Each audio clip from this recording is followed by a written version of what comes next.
Hello Guardians, it is Ebontis here. It is April 16th. We are in the tower and the Revelry is obviously active. Spring is all over this place.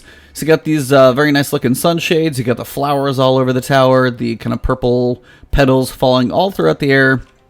Really cool look, of course. Shout out to Bungie Artist over there, absolutely crushing it for the looks of these seasonal events.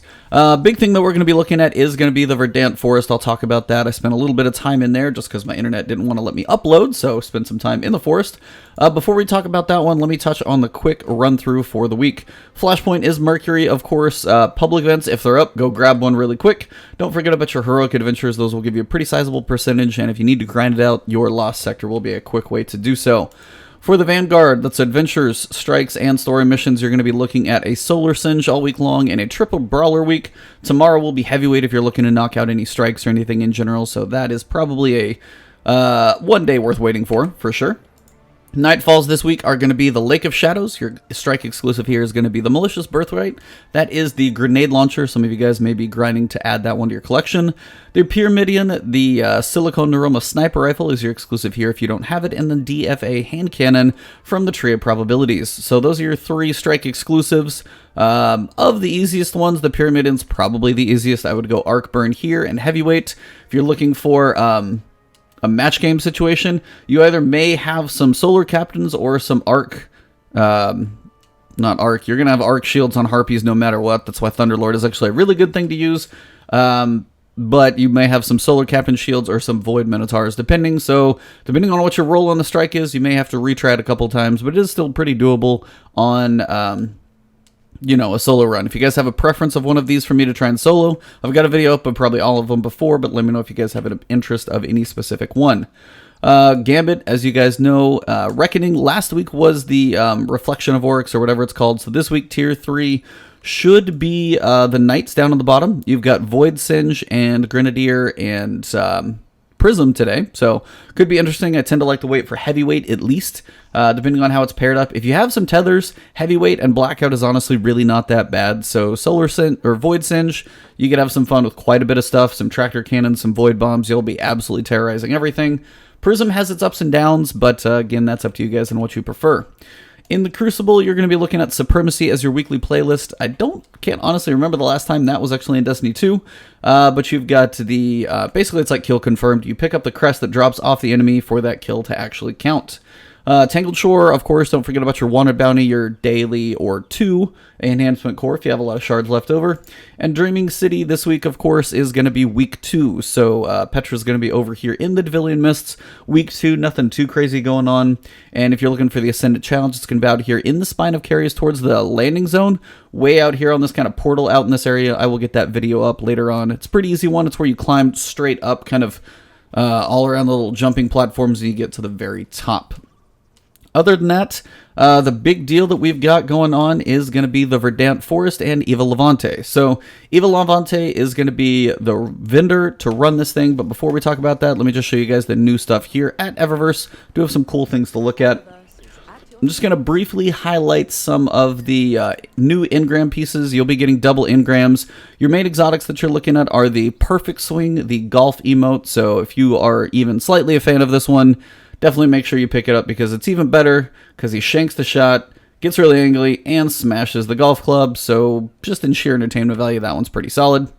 The Mayfly, kind of a cool ship here and then gone. Basically, around here we call those mosquito eaters.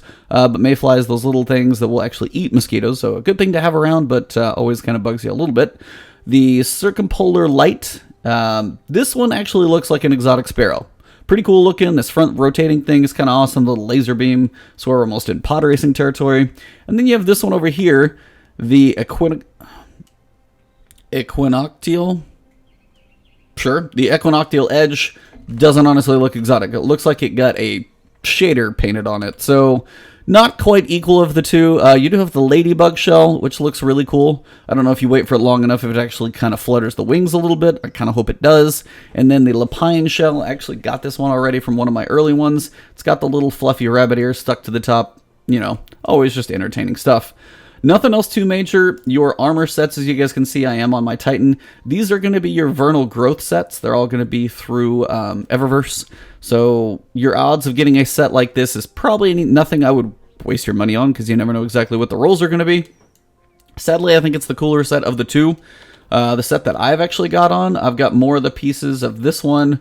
Let me try not to have those arms stand out. So it's an okay look, but I just think the other one looks a little cooler with kind of the undertone exoskeleton of like the bodysuit. And it's got the plates on top. This one is a little more,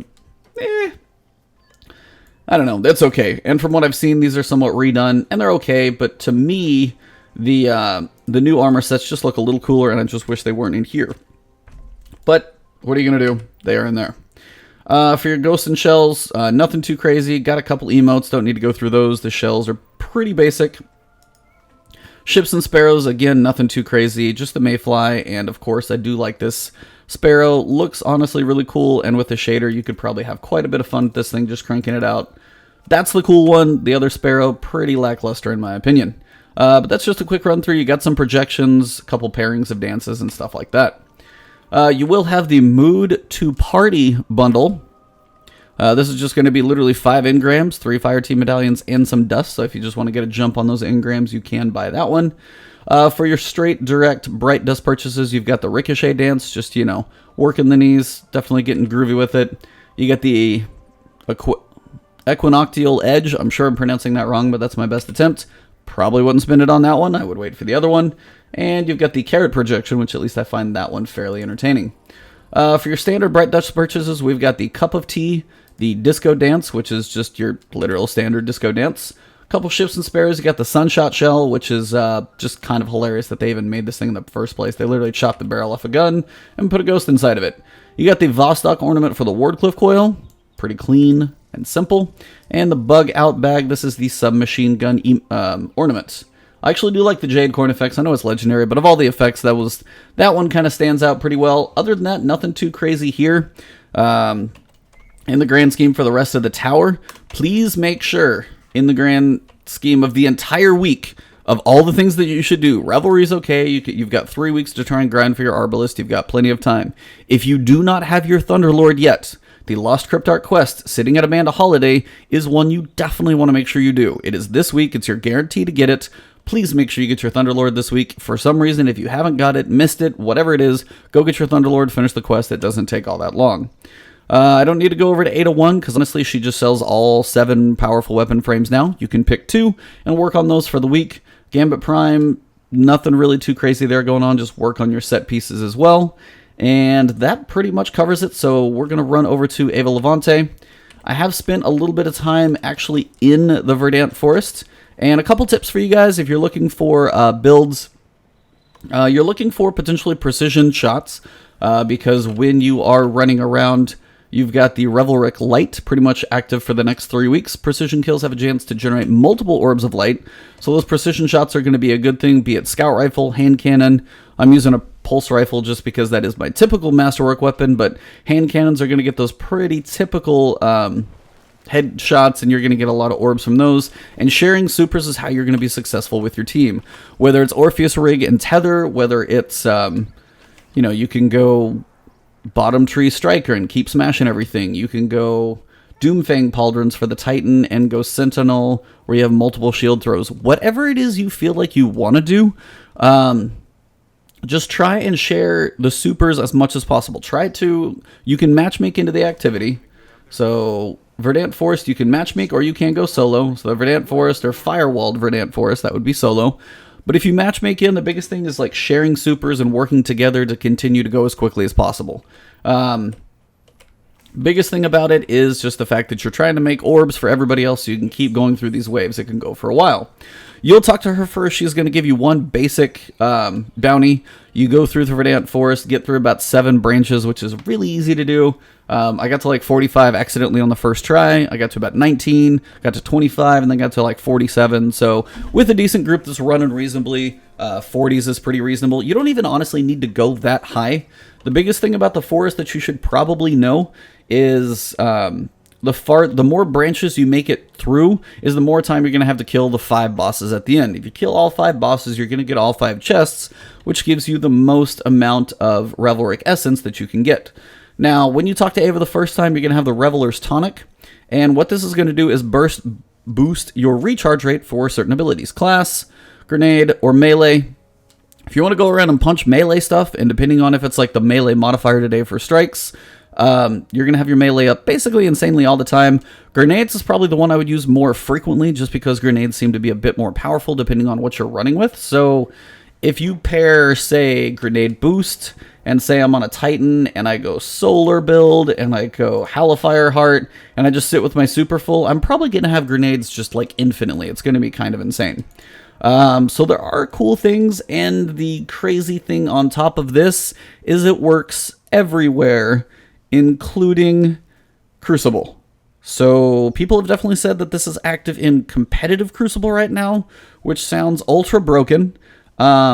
So that's up to you if you want to go try and jump into that mess. But the big thing is it lasts for about an hour. But if you do the Revelry, the Verdant Forest, and you spend a while in there, you can be in there for an hour on a long run. My advice is spend about a half an hour. You'll get through like 25, 30 waves. 25 should give you plenty of time to probably finish up the 5 bosses if you have some decent synergy, working on supers and some heavy ammo, and that way you might get a couple uses out of your essence. Each run you go through, if you get all 5 bosses, picking up a few random chests throughout, you're probably going to have, I don't know, anywhere from 50 to 75 to 100 essence per run. So, I mean, you should continue to get this stuff. The big thing to know as you're looking at Eva Levante, the Arbalest takes 300 essence, so you're going to have to accumulate some, and this is our new gun. So this is going to be a kinetic linear fusion rifle that uses special ammo, so it will be sitting in your top slot, and its perks are Compounding Force, fire slugs that cause massive damage to elemental shields and enemy combatants, so you're going to be able to break shields, which is interesting, and you got Disruption Break. Breaking an enemy shield with this weapon makes them more vulnerable to kinetic damage for a brief period of time. So if you pair these two together, basically what you're looking at is break a shield and then do more damage with kinetic ammo, which this thing is. So you might absolutely be wrecking some of these like majors in places that have shields.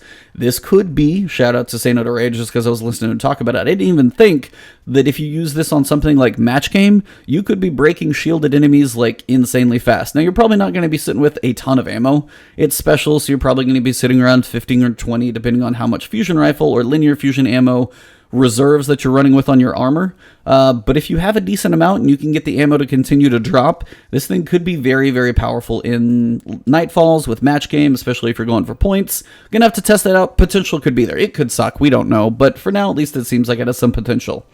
Revelers assortments. This can be ornaments, gear, and other assorted treats. I picked this up and I got a random energy sidearm, so you can gamble on this thing if you want to. My advice, probably wait until the end if you got nothing else to blow your essence on, but for now, it may be worth it, but honestly, it may not, depending on how much time you spend in there. Once you go through your first run, kind of finish your bounty and do a couple things, you'll have your weekly and daily bounties that you'll be able to do. Weekly bounties are going to get you powerful engrams for each of your slots, and then the dailies are going to give you 25 essence each, so you can continue to build that Revelry essence. The forest itself is pretty cool. I'm going to put a little bit of footage in here from the forest and explain a couple things as I go through, and we will wrap this thing up. Actually, in the grand scheme, I'll do a separate video for that because this one's probably way too long already. But I'll do a separate video just for tips for the Verdant Forest. It's nothing crazy, but I figured I'd show you guys that type of stuff. If you guys are looking at Escalation Protocol, all 3 weapons are available this week, and outside of that, that pretty much wraps up the week. This is most of what's going on. Nothing else really fantastical. Grind out your Arbalest for this one. Again, if you can grind this one out, you will be able to at least directly purchase it as opposed to trying to, you know, wait for it to be in the RNG random pool. It does say complete Party Hard Triumph, and that one is going to be basically 7 of the total of 11 triumphs for the event. So you can clear a number of branches. I've done a lot already. You can basically generate orbs in the Verdant Forest or Black Armory Forges. That one's pretty easy to do. Defeat 3 bosses in 1 run in Verdant Forest. That one's actually not too bad either. I think I've done 3 every time I've been in there. Defeat enemies using super abilities in any activity. You can generate orbs while in strikes or raids. Strikes is probably an easy one if you turn that thing on. Another one is fireworks, land grenade, final blows in Crucible, Gambit, or strikes. Either way, if you have the essence on, especially if you go grenades, you're going to be able to throw them basically all the time. It's going to be nuts. And then while wearing at least 4 pieces of the inaugural Revelry armor set, defeat bosses. I got 4 pieces now, so I finished a run and got 5, so I've just got to do that 3 more times. So I don't know if it's going to be the strikes and the grenades could be the one. So if you defeat enemies in strikes and make orbs and then also use grenades, those might be my last 2. Over here there was another one, Melee Mayhem. Just literally as you're running through the place, punch random enemies. It's probably going to finish this one pretty quick for you. A Bounty Spring, this one is probably going to take the absolute longest because daily and weekly bounties for Eva is just going to take some time to grind out. So the melees, the supers, and all those other things are probably going to be quicker. Once you have 7 and 300 essence, you can purchase this guy and it will be yours. So that is where we will wrap this thing up. I know this was probably a long weekly reset, but I just wanted to focus on the forest for you guys today. So thank you for tuning in. Ascendant Challenge, Nightfall solos, whatever you guys want to see next, let me know in the comments below. I will work on getting that up for you guys. And probably some tips about the forest will be first. So let me know what the preference of the video after the forest tips will be. You guys know where to find me. It's Ebontis on Twitch, Twitter, YouTube, and all the good things. If you enjoyed the video, drop a like, leave a comment to say hi, hello, or anything else. And if you haven't subbed to the channel yet, please do so. Definitely helps me out, and I'd love to get you guys some more videos. So have an awesome 3 weeks of Revelry, but enjoy. Probably going to be putting some time into the forest and then see, as I feel I'm getting close to the end of Sekiro, probably working on that on Twitch as well. So find me anywhere and all the time in the places with Ebontis. It's me and pretty much the only one with that name. So have a good one. I'll see you soon. Have a good afternoon.